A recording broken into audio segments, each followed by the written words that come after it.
நாராயணா அகில குரு பகவன் நமஸ்தே.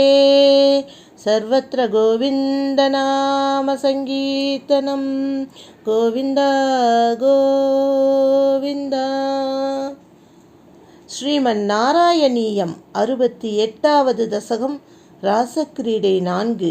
மெய்ப்பொருள் அறிவோம். கமலக்கண்ணா, பகவானை மீண்டும் கண்ணுற்ற கோபிகைகள் மகிழ்ச்சி வெள்ளம் பொங்க அமுத மலையிலே நனைந்தாற்போல் உடலும் உள்ளமும் குளிர்ந்தனராம். இன்னது செய்வது என்று அறியாது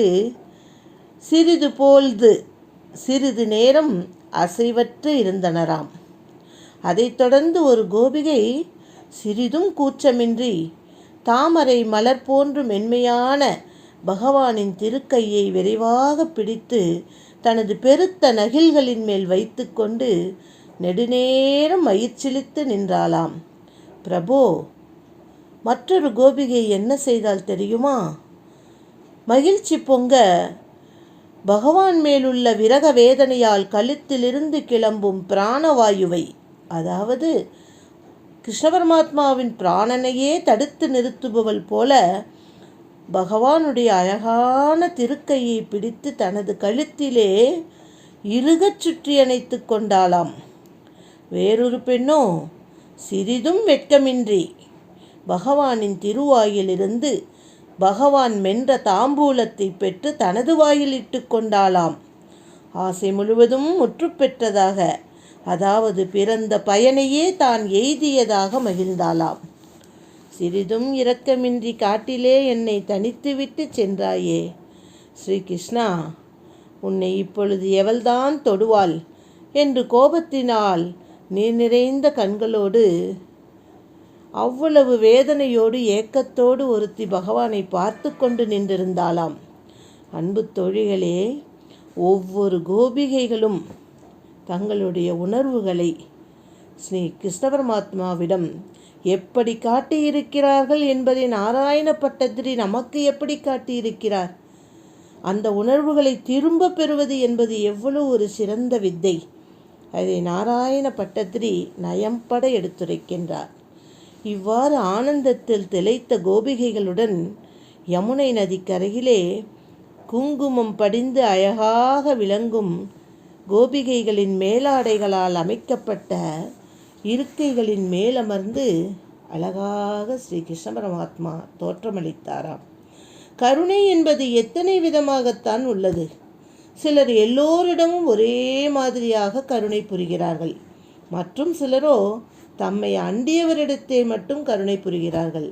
வேறு சிலரோ எங்களை போன்று சரணமடைந்தவர்களிடத்தும் கூட இம்மாதிரி சிறிதும் கருணையின்றி இருக்கிறார்களோ என்று பகவானிடம் கோபிகைகள் கோபித்து கொண்டார்களாம். இதை கேட்ட பகவான், அடிப்பெண்களே, அன்பிற்காக எங்கும் என்னை கல் நெஞ்சனென்றா ஐயம் கொள்கிறீர்கள்? ஸ்ரீ கிருஷ்ண பரமாத்மாவே அன்பிற்காக ஏங்கிக் கொண்டிருந்தாராம். உங்களுடைய மனம் முழுவதுமாக என்னிடமே ஈடுபட வேண்டும் என்றுதான் நான் இம்மாதிரி மறைந்திருத்தலை செய்தேன் என்று ஸ்ரீ கிருஷ்ண பரமாத்மா கூறினாராம். அன்பை காட்டுங்கள் தோழிகளே. ஸ்ரீ கிருஷ்ணனிடம் முழுவதுமாக நம்பிக்கையும் தன்வயம் கொள்ளுங்கள். அப்பொழுது ஸ்ரீ கிருஷ்ண பரமாத்மா நம்மிடமிருந்து வேறு யாரிடமும் நகர்ந்து செல்ல மாட்டார். அன்பிற்கு அடிமையானவர்தான் நம்முடைய குருவாயூரப்பன். என்னுயிர் தோழிகளே, நான் கூறுவதை கேளுங்கள். உங்களை போன்று மிகுந்த அன்பு கொண்டவர் எனக்கு ஒருவருமே கிடையாது. யார் கூறுகிறார்? ஸ்ரீ கிருஷ்ண பரமாத்மாவே கோபியர்களிடம் கூறுகிறார். என்ன கூறுகிறார்? என்னுயிர் தோழிகளே, நான் கூறுவதை கேளுங்கள். உங்களை போன்று மிகுந்த அன்பு கொண்டவர் யாருமே எனக்கு கிடையாது. ஆகவே இந்த யமுனை கரையிலே இந்த இனிய இரவுகளில் தடையொன்றுமின்றி நாம் இனிது விளையாடலாம் என்று அன்று ஸ்ரீ கிருஷ்ண பரமாத்மா கோபியர்களுக்கெல்லாம் அருள் புரிந்தாராம்.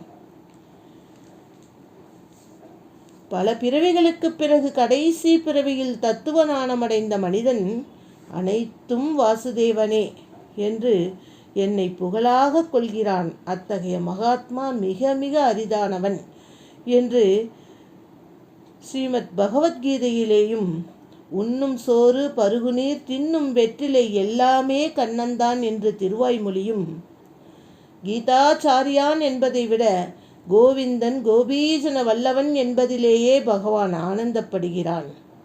குறையொன்றும் இல்லாத கோவிந்தா, உந்தனோடு உறவேல் நமக்கிங்கு ஒழிக்க ஒழியாது. அறியாத பிள்ளைகளோம் அன்பினால் உந்தன்னை சிறுபேர் அழைத்தனவும் சீறி அருளாதே இறைவா. திருப்பாவை 28 எவ்வளவு அழகாக கோபியர்கள் கோவிந்தனை எப்படி வர்ணிக்கின்றார்கள். இவ்வாறு பகவானை கூற கேட்ட கோபியர்களின் மகிழ்ச்சி பன்மடங்கு பெருகியதாம். அவ்வாறு மகிழ்ச்சி கொண்ட கோபியர்களோடு ராச கிரீடை செய்ய மனம் கொண்டு விளையாடத் தொடங்கினாராம் நம் கிருஷ்ண பகவான். இதையெல்லாம் வானுலகிலிருந்து கண்டு ரசித்து கொண்டிருந்த 30 முக்கோடி தேவர்களும் தாங்களே மனம் குதூகலித்ததைப் போல இன்பம் கொண்டு மனம் நிறைய வாழ்த்திச் சென்றார்களாம். இவ்வளவு மகிழ்ச்சியான வேளையிலே, குருவாயூரப்பா என் அப்பனே, என்னையும் நோயிலிருந்து காத்தருள வேண்டுகிறேன் என்று கேட்டுக்கொண்டு நாராயண பட்டத்திரி விடைபெறுகிறார். ராதே கிருஷ்ணா.